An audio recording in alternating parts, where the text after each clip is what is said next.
there was this couple there, and they looked like they were Floridian tourists.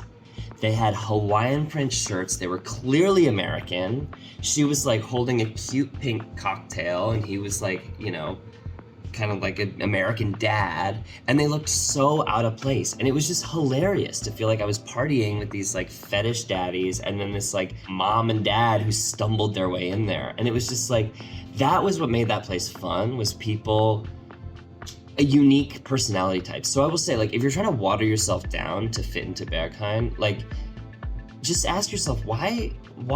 So you want to get into Berghain. You went to Berlin, you traveled all this way, you're a techno fiend, or maybe you just are curious about the counterculture and want to see what all of the fuss is about. You want to get into Berghain. It's like the most searched thing on YouTube when it comes to Berghain. So as much as I wanted to avoid talking about this because I think it's a little bit twisted that people have to be like looking up how to behave and act and conform in a certain way in order to like, you know, be accepted into this community, I also think that, you know, that's what you guys want to see. First things first. I always recommend that if you go to Berghain, you go with at least one friend who's been before.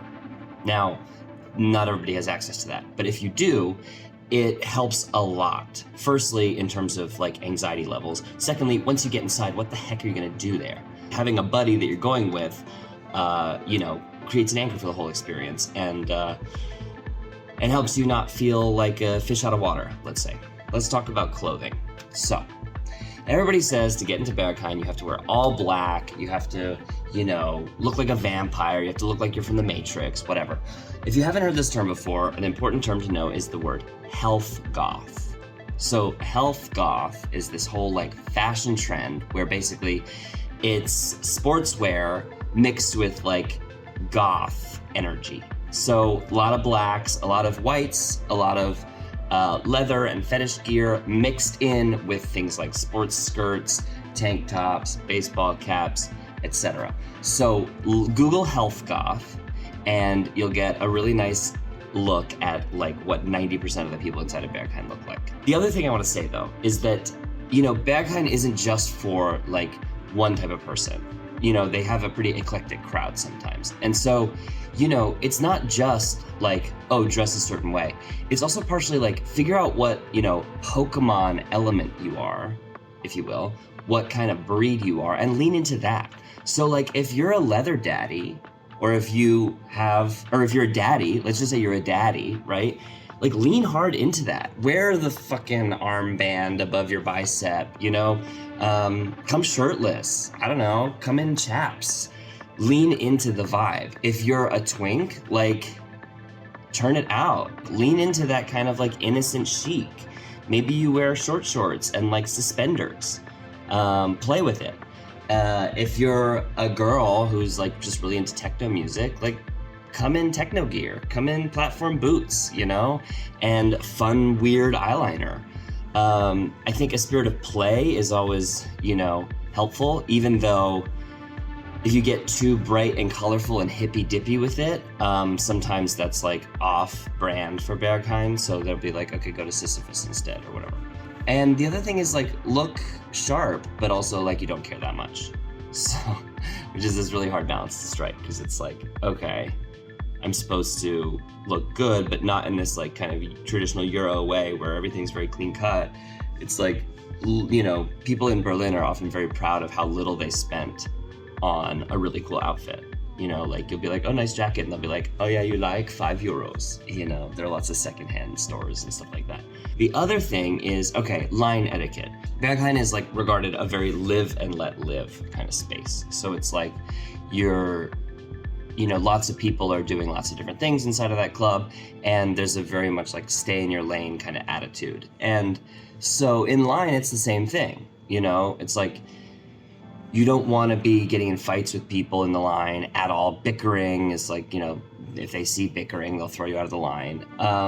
And you also don't want to be like too much of a chatterbox. There's also like a German, there's also just like a German cultural thing where like in public and in the, you know, metro and in supermarkets and stuff like that, like Americans really stand out because they talk louder. And a lot of Germans made fun of me for talking loudly when I first moved to Berlin. And then the longer I spent time there, the more I was like shushing my American friends, and I became kind of naturalized into that, you know, like attitude. And so, you know, the line of Berghain, it's no different than anything else in German culture, where there's like a modicum, there's a presumption that the respectful and well-behaved thing to do is to like keep your voice down and stay in your lane. I was on the U-Bahn once and I was listening to like house music on my headphones, and this guy next to me pokes me and he goes, "Entschuldigung, kannst du der Musik ein bisschen leiser machen, bitte?" And he's like asking me can you please turn your music down? And it was my headphones. And it's like, in New York, you have people stepping onto the subway with these like boom boxes just blasting, and everybody kind of knows that, you know, they just sort of avoid eye contact. One time in New York, I asked a guy like, "Hey, do you realize this is like blasting into my face?" And he just stared at me and turned it louder. Once you get to the front, knowing a bit of German helps, you know, and it's not just like a Berghain thing, it's a tourist thing. If you go to a country and you have put in a little bit of effort to like speak a little bit of the language and be able to engage, I think that reflects that you're kind of willing to do a little bit of work, you know, that you're not just there to take, that you're there to hopefully contribute. You know, questions that they often ask are like, "How old are you? Wie alt bist du?" They could ask like, why are you here? Who are you here to see? They might ask you like what DJ you're there to see. And like some of my friends went for the DJs, some of my friends went for the party, and they had no idea who was DJing. And like, you know, but if you're a newcomer and you're trying to get in, like doing your homework can help. And a lot of times they just ask, "Wie viele?" How many? Know what you would say if somebody says, "Why are you here?" Like, are you here to explore? Are you here to check out nightlife scene? Are you here to party? Know what you're gonna say. Often as an actor, like in order to play to your strengths, you have to really know yourself. And so I think the same thing is true like inline in Berghain. You're kind of playing a part. You're playing a part of like somebody who belongs inside of there. So, you know, have some self-knowledge and be able to own like why you're there. Like, I'm here to check out the scene, or I'm here to have a couple drinks, or I'm here to see Boris, the DJ.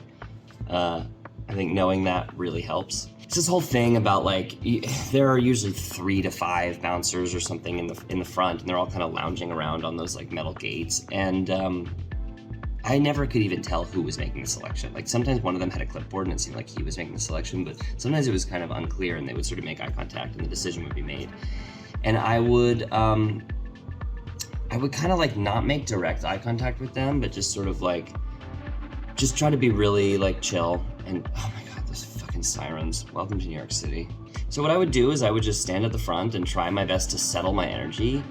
And I had to like keep an inner dialogue going of like, yeah, here we are, we're chilling. Here we are, everything's cool. And try to settle the body. Like the more fidgety and kind of like whatever reactive I became, I think the more it like lowers my status.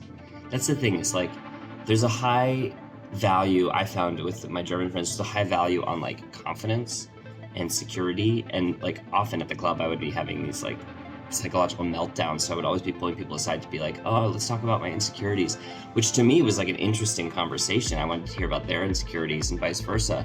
But like, I think especially in nightlife in Germany, my experience was that there was this attitude of like, you want to put forward a face that you have it together. You have everything together. Even if you're really high and a mess and haven't slept in days, like you're supposed to put off this energy like you have your shit together.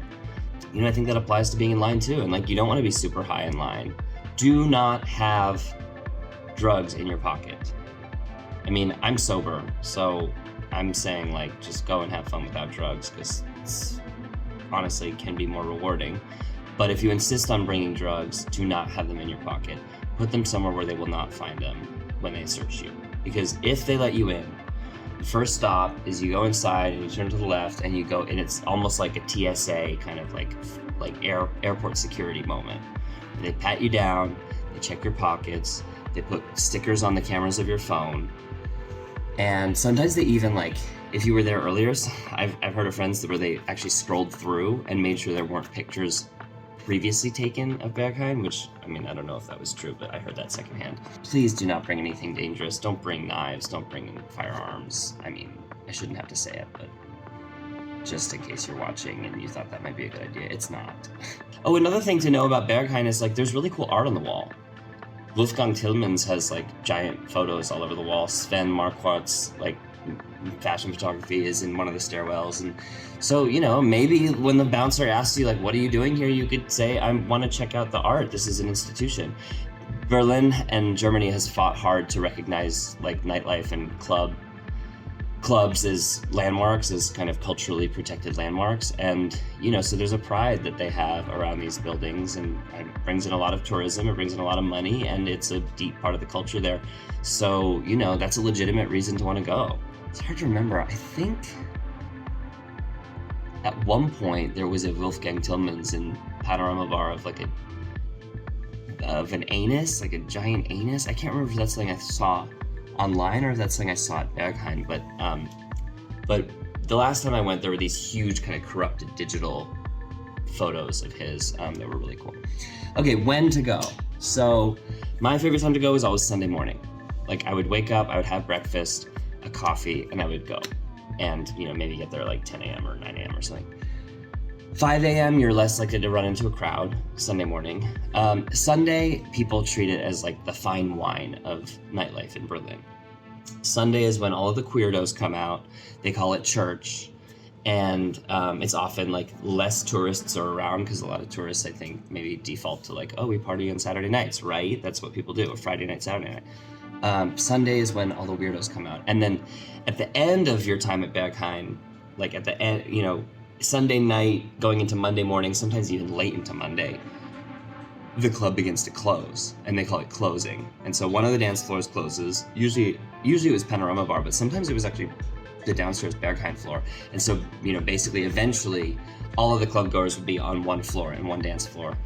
And then for however many hours the party would go on until finally the set is over, the lights come on, everybody files out, and like whoever made it to the end takes a really moody, kind of sexy black and white picture in front of the club. Not necessarily black and white, but often it looked like an album cover of like all of these kind of night demons, like smoking cigarettes and with their sunglasses, looking like so chic, and they made it, you know. Basically, like if you're trying to go Sunday night, you're starting to push your luck, because at least when I was going Sunday night, around midnight, 1 a.m., 2 a.m., they actually stopped letting in new people at a certain point. And so, like, I got around that a couple times because I used to bartend on Sundays, and so I would go straight after my bartending shift, so I'd get there like sometimes 2 a.m. Sunday night, which ended up being fine, but I do think that, like, eventually they kind of lock down the door, and they maybe will only let people in if they, like, recognize them, or if they know they're regulars, or, like, if they were there earlier. If you were there earlier, you can come back. If you had a stamp. The other thing, if you went to Berghain and you're leaving, which I often did, I would go like Saturday night once or twice when I was with a friend. We would go Saturday night when we knew it wasn't super like rushed, and then get a stamp. You get stamped on your arm with or your hand with the Berghain logo. When you're on your way out, you can ask them to refresh the stamp, so that when you go home and you like, you know, nap or whatever, or have a meal or whatever, when you come back to party more, the stamp will still be there. I also knew people who like had, you know, tried to copy the stamp, and I think they switch out the stamp every week or every so often so that people don't know what the pattern is. But like, I definitely had a friend who Sharpied the stamp and tried to get in. I can't remember if they were successful or not. Don't recommend that. I don't know what caused this, but I saw the bouncers once, like, actually twice I heard of this happening, but once I saw it, they grabbed this guy by the collar and they lifted him up, and then they threw him back, and he fell onto his back and sort of like onto the dirt road or whatever. I think they had done that. The rumor because I was waiting in line when that happened, the rumor was that they had done that because he had been rejected and then came back through the line a second time. So that's the other thing, is like, I think if you're rejected, you're just not supposed to go back in line. Just like take the L, move on. and the other thing is like when I used to date a German, and like when we would go to Berghain, he would always say like, take off your hood, take off your hat, and like smile and be bright when you come to the front. And I was like, that seems so weird, because I feel like, you know, Berghain is all about this attitude of, you know, being dark and edgy or whatever. But like, you know, I guess that's in line with this German culture of like, I've got my stuff together and I'm presentationally, you know, coherent.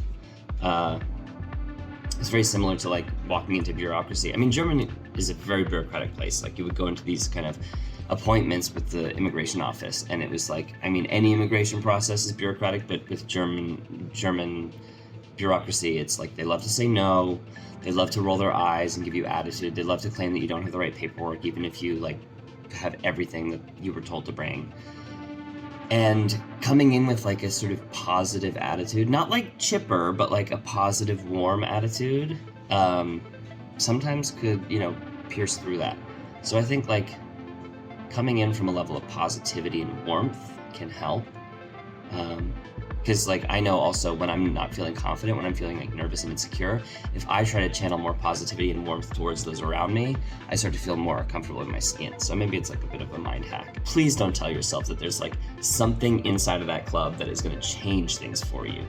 You know, like it's a place where people hang out, and sometimes people get in and sometimes they don't. And like the people who get in, of course there's a sense of superiority. Of course there's a sense of like, we're cool, we made it in, and we got the opportunity to party.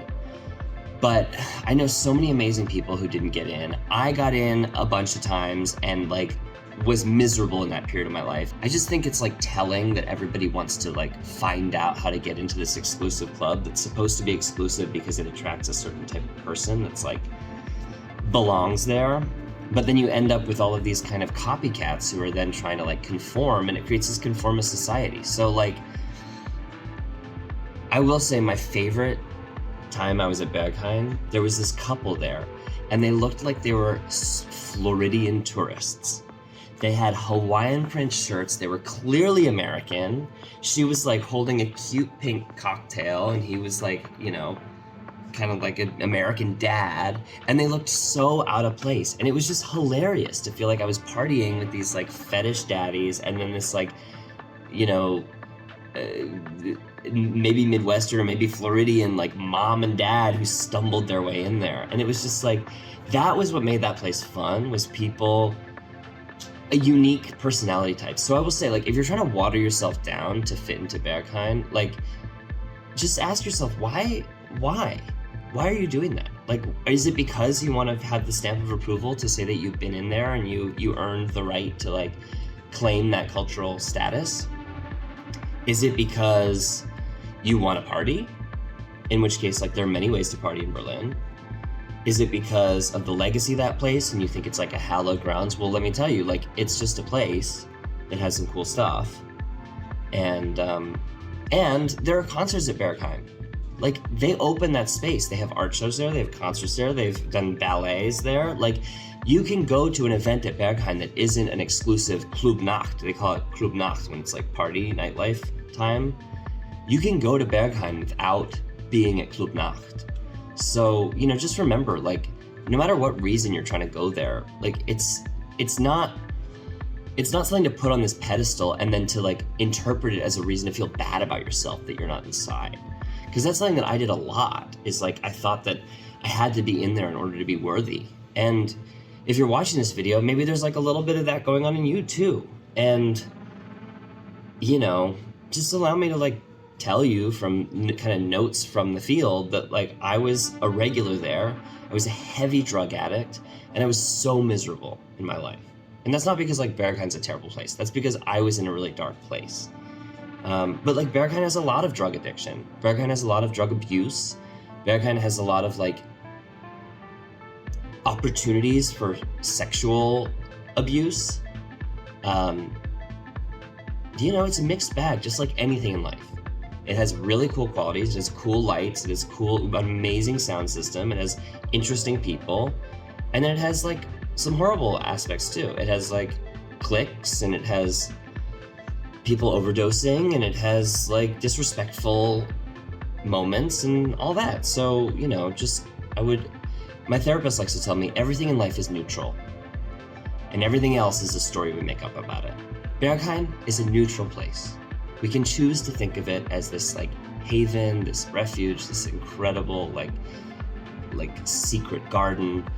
We can choose to think about it as this hell and this awful exclusive place, or like the truth is probably somewhere in the middle.